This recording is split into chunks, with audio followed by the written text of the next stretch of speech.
from the past. Natuto na kami bilang pamilya na sa kapangyarihan ng Diyos, walang imposible. Matuto tayong tutunganang magtiwala sa Panginoon. We have to have faith in God without questioning the Lord. Huwag natin questionin ang Panginoon. Sabihin lang natin, Panginoon, Panginoon, I believe. Ang problema kung ito, kaya mo ito solusyonan. Willing to be disturbed. Ito, bilang Kristiyano, we have to be willing to be disturbed. Ang Kristiyano dapat ready na, na maistorbo para sa kapakanan ng iba. Sabi nga dyan, be a responsible servant. Saan kayo nandun? Alin mo, dito kayo sa nalaya, tayo sa nalaya. Dapat responsible tayo. Yung mga hindi pa nakakapakinig dyan. Isa kayo sa dapat na lumalabas. Hello! Ginagawa ba namin yun? Ha? Nag-iimbita man lang tayo? O tayo pa mismo nahihirapan sa sarili natin? Ang Kristiyano dapat may ginagawa. Ang sabi niya, responsible servant. Following the order in order to be blessed.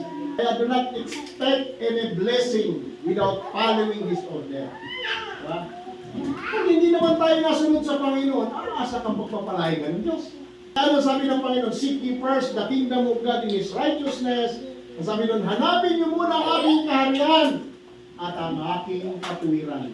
Lahat ng bagay, idadagdag na. Ang sabi ng Panginoon, pag nakita ng Panginoon na tayo, we are willing na nagbibigay ng panahon sa Kanya. And ang sabi dyan, righteousness.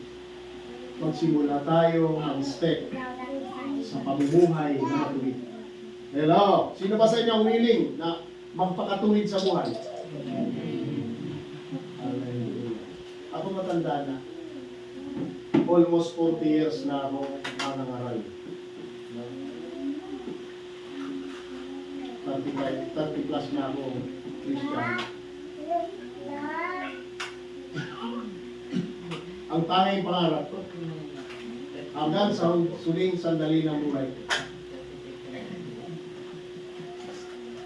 maging mabuting Kristiyan. Sana talaga ang pangarapin.